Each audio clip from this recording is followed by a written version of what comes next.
welcome back. Now we will study about antidepressants.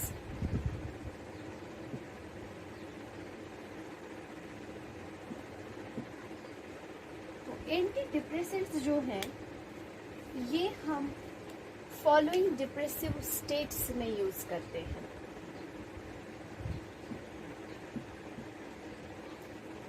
तो क्या क्या depressive states? For example, number 1 is grief reaction. ये grief reaction क्या होता है? ग्रीफ रिएक्शन हम उस रिएक्शन को बोलते हैं अगर किसी के पैसे खो गए हो या कोई बंदा उससे छिन गया हो जिसे वो बहुत प्यार करता हो. ठीक है, उस रिएक्शन को हम बोल सकते हैं ग्रीफ रिएक्शन. और due to the grief reaction it may lead to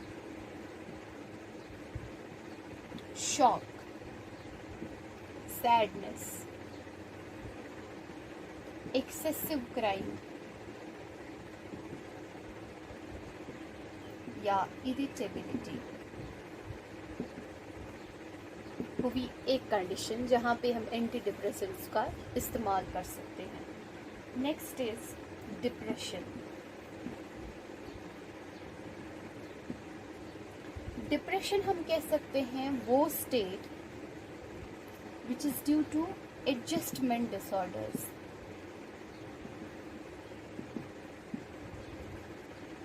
या लॉस ऑफ सेल्फ एस्टीम बोलो. ठीक है, जब इंसान का खुद मुख्तारी या वो एडजस्टमेंट उसमें एडजस्टमेंट डिसऑर्डर्स हों ड्यू टू वेरी जो उसमें वो स्टेट आ जाता है, that's called as depression. And वहाँ पे भी हम एंटी डिप्रेसेंट्स का यूज कर सकते हैं. Now if we will look towards its mode of action, what is the mode of action for anti depressants?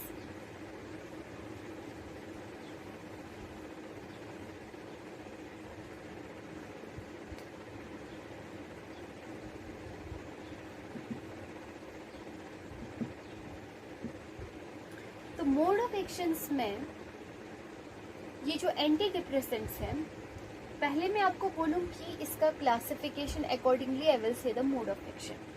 First of all, if we will see these anti depressant drugs are classified as tricyclics, tetracyclics and MAO inhibitors. MAO inhibitors क्या होते हैं? Monoamine oxidase inhibitors. ठीक है, तो ये 3 classifications जो हैं anti depressants के, इनका काम क्या होता है? ये रिड्यूस करते हैं नॉरएपिनेफ्रिन को प्लस सेरोटोनिन को भी. ठीक है, और कहाँ पे इनका रिडक्शन हो जाता है? In the space between nerve endings. जो नर्व एंडिंग्स कैरी करते हैं इम्पल्स एक नर्व से लेके दूसरी नर्व तक, और उस वजह से डिप्रेशन क्रिएट होता है वहाँ पे. तो ये क्या करते हैं? उसी स्पेस में ये रिड्यूस करते हैं नॉरएपिनेफ्रिन को भी और सेरोटोनिन को भी. क्लियर? अब जो टेट्रासाइक्लिन्स हैं, टेट्रासाइक्लिन्स का काम क्या होता है?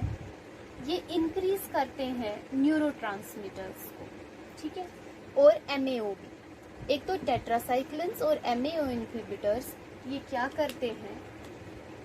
ये इंक्रीज करते हैं न्यूरोट्रांसमीटर्स को.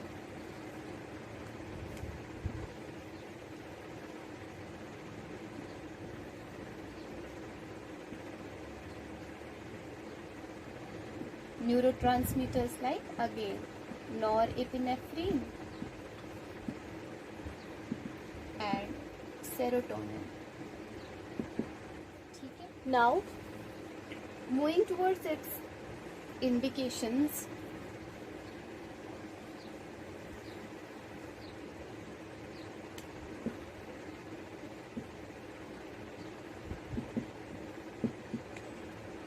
कहाँ कहाँ हम इंडिकेट कर सकते। फॉर एग्जांपल मैंने आपको बोला हम इसको यूज़ कर सकते हैं in grief reactions.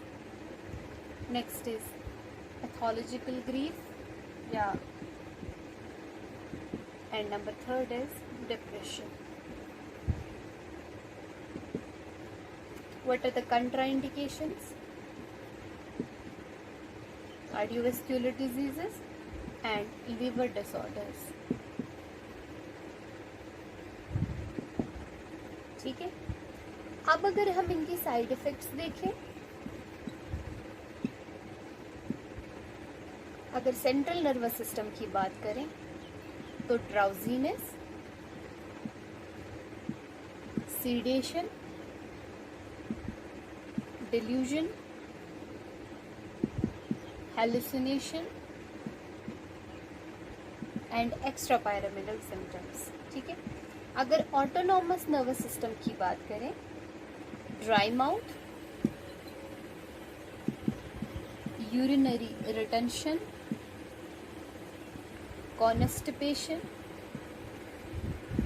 And dilated pupils. अगर कार्डियोवैस्कुलर सिस्टम की बात करें,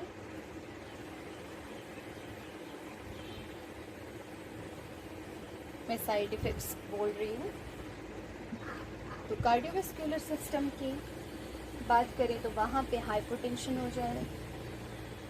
the side effect hypotension, tachycardia and एग्रेनुलोसाइटोसिस.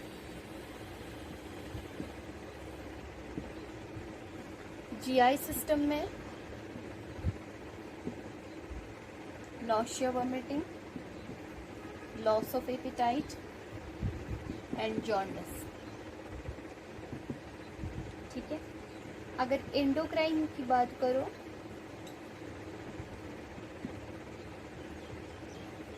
Hypoglycaemia, large mammary glands.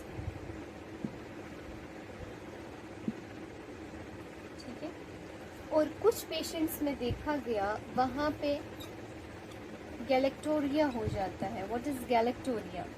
Galactorrhoea वो कंडीशन है जहाँ पे स्पॉन्टेनियस फ्लो ऑफ मिल्क हो जाए from the breasts, particularly in the nursing mothers. ठीक है, and next is gynaecomastia. This was all about today's topic.